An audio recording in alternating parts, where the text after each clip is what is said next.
Portugal era um país, como sabemos, católico, como a Espanha, portanto, como a Europa católica. Era, de facto, um dos bastiões da Igreja Católica daquela altura, como foi desde a sua formação. Portanto, Portugal já se forma por uma espécie quase de um sentido mitológico. É dado a Portugal quase como uma função, digamos, divina, o descobrir o mundo e catequizar o mundo.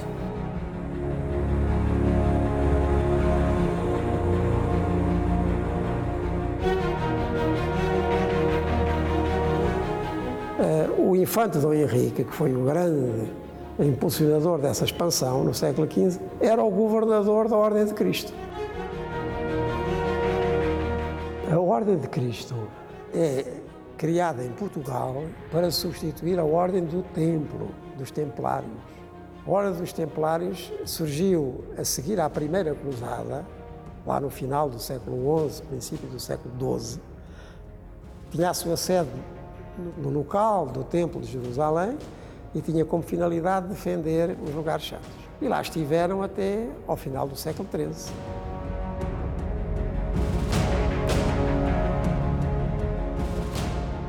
A partir daí, foi mais difícil a Ordem dos Templários sobreviver porque tinha quase perdido a finalidade.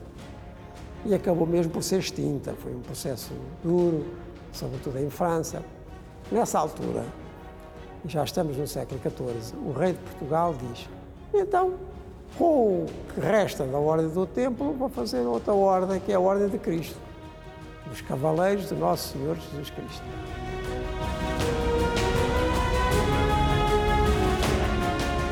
Quando começa a expansão portuguesa, o infante Dom Henrique, que foi o grande impulsionador dessa expansão no século XV, era o governador da Ordem de Cristo.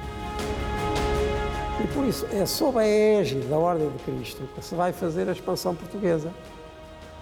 Era a Ordem de Cristo que competia fazer essa expansão, fazer as igrejas, nomear os eclesiásticos. Portanto, tudo isso se faz sob o chamado padroado da Ordem de Cristo.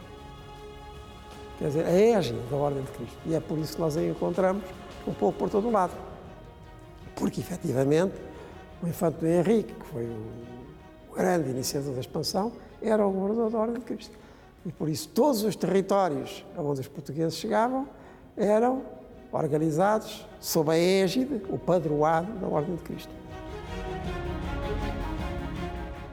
Atualmente é uma ordem honorífica, já não tem nenhuma dessas incumbências, mas enfim, é uma lembrança do que foi, olha, também um estímulo para o que pode ser, de outra maneira.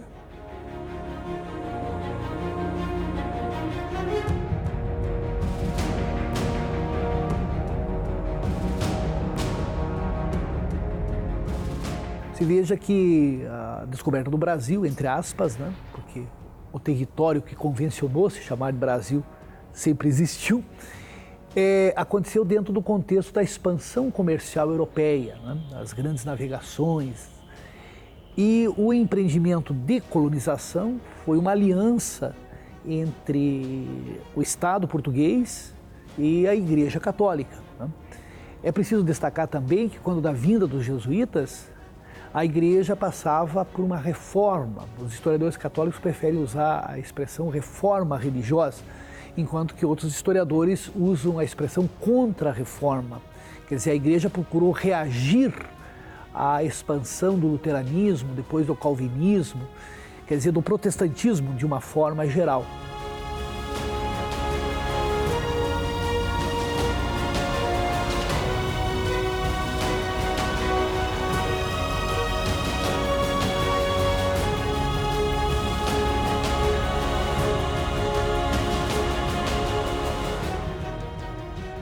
Na missionação moderna, sucederam-se vários protagonistas. Os primeiros eram as ordens que estavam mais ligadas à expansão, concretamente os franciscanos, os dominicanos, também os agostinhos, os carmelitas, que eram as chamadas ordens mendicantes, que tinham aparecido no século XIII e se tinham desenvolvido a partir daí, e que eram ordens muito próximas das pessoas e da vida comum dos cristãos. de alguma maneira, diferentes daquelas ordens monásticas que viviam mais destacadas, viviam nos seus mosteiros, como era o caso dos beneditinos, que também acabaram por ir. Mas, digamos, a expansão é muito feita com essas ordens do final da Idade Média, como os franciscanos, os dominicanos, carmelitas, agostinhos, etc. No século XVI apareceram outras ordens ou outros institutos religiosos que eram mais agremiações de clérigos, em princípio até de clérigos seculares, que andavam no mundo, que se entreajudavam no sentido da missão. E entre os quais os jesuítas, mas não só, também vão aparecer os oratorianos, mas efetivamente os jesuítas são os mais importantes. Portanto, há aquelas ordens como franciscanos e outros que vinham do final da Idade Média, somavam-se agora estas ordens aparecidas no século XVI, como os jesuítas, os oratorianos e outros, que tinham um sentido de evangelização muito claro nos seus princípios e nos seus objetivos. Tanto mais que os jesuítas aparecem ali na metade do século XVI e em Roma, e nessa mesma altura estavam lá os embaixadores dos reis de Portugal a pedir colaboração para os territórios novos de missão. E daí que os jesuítas também se vão dedicar à evangelização do Brasil e com muito sucesso, como nós sabemos, com muito sucesso. O padre Anchieta, o padre Nóbrega, e depois no século XVII essa grande figura do padre Vieira, do padre António Vieira e por aí fora. Somam-se às ordens anteriores. Entretanto, também lá estava o clero secular, o clero paroquial, o clero daquela quadrícula em que a Igreja geralmente se implanta e vive. E foi essa sucessão das ordens que se verificou também na missionação do Brasil.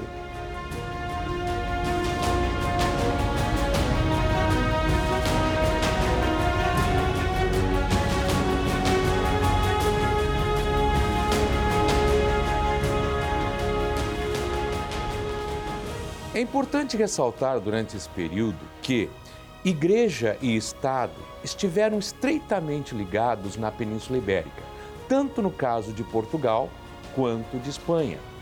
Por conta, claro, da reconquista da Península Ibérica, nós tivemos esse reforçar da fé. Isso fez com que, entre ali os séculos XV e XVI, o próprio Estado português e o Estado espanhol pedissem para a Igreja o restabelecimento dos tribunais da Santa Inquisição. E o Papa, no final das contas, cedeu a Portugal e a Espanha esse desejo. E fez mais do que isso, inclusive. Acabou dando o controle da Igreja para os reis de Portugal e Espanha. Nesse sentido, então, a Igreja se torna, assim, um instrumento do Estado.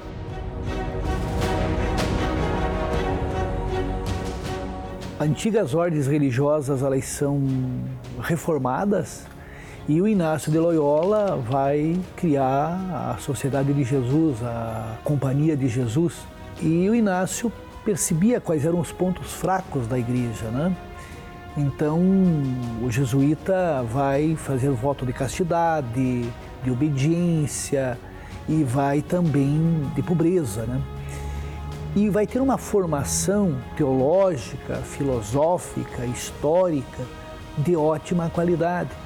Tanto que os colégios fundados pelos jesuítas, eles eram tão bons que mesmo na Alemanha protestante, muitos pais procuravam colocar os filhos para que estudassem nesses colégios.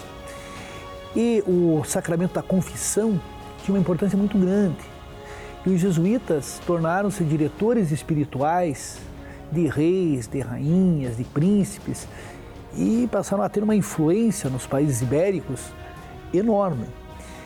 No que diz respeito ao Brasil, né, não vamos aqui discutir se foi casual a descoberta ou intencional, essa segunda hipótese é a mais plausível, juntamente com o Cabral, a esquadra que aqui aportou, vieram religiosos. Tanto é que nós tivemos a célebre primeira missa no Brasil, né?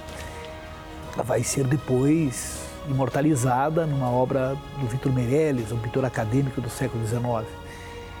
Porque nós havia sido encontrada na Torre do Tombo a primeira carta, né? A carta do Piro Vaz de Caminha. Então o Brasil tinha um registro, no caso escrito, era preciso ter um registro visual também, né? E ele imaginou, com base nas informações da carta, como teria sido a primeira missa. Mas o Frei Henrique Soares de Coimbra era franciscano, era um religioso da ordem dos franciscanos, porque a ordem dos jesuítas ainda não existia. A ordem dos jesuítas ela foi criada na década de 30, né, no pontificado de Paulo III, enquanto que os primeiros jesuítas que vieram para o Brasil vieram com o primeiro governador-geral, o Tomé de Souza, isso em 1548. E com o Tomé de Souza vieram jesuítas como, por exemplo, o padre Manuel da Nóbrega.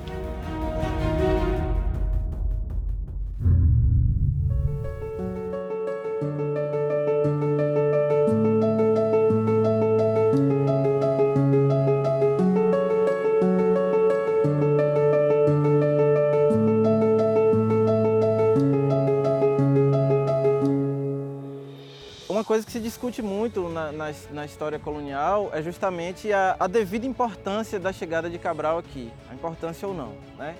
Porque, na verdade, Cabral ele chega e fica aqui muito rapidamente, ele não coloniza essa área, né? A chegada de Cabral não representa o início da colonização do Brasil, né? Significa mais, simboliza mais para os portugueses, para os europeus, o conhecimento do território, né? A demarcação desse território, né? E talvez uma posse simbólica desse território. Mas ele passa muito pouco tempo aqui, ele faz a guarda e vai para Calicut, na Índia. Qual foi a política desses primeiros navegadores que chegaram aqui? Deixar sempre europeus, portugueses, ou espanhóis, ou franceses, para entrar em contato, conviver com as populações nativas, aprender a língua, aprender os costumes, aprender os caminhos, né? E só em seguida retornar com o contato, né? E essas pessoas eram chamadas de lançados, né? Uma espécie de era como se fossem representantes dos portugueses aqui na colônia, né? Que faziam esse papel, né? E esses lançados foram os primeiros intérpretes, né? Que eram chamados de línguas ou línguas da terra. Quando chegava uma embarcação portuguesa, ou espanhola, ou francesa, eles que faziam esse intercâmbio entre as populações nativas e os europeus, né? Então, quem era que negociava, né? Quem era que fazia toda essa relação de intercâmbio entre os dois eram esses intérpretes, né? O português não chegava diretamente para conversar com o indígena ou com a liderança indígena. Ele chegava para esses lançados, que já estavam aqui há 10, 15, 20 anos e já tinham domínio da língua e também conheciam como funcionava a dinâmica cultural desses povos.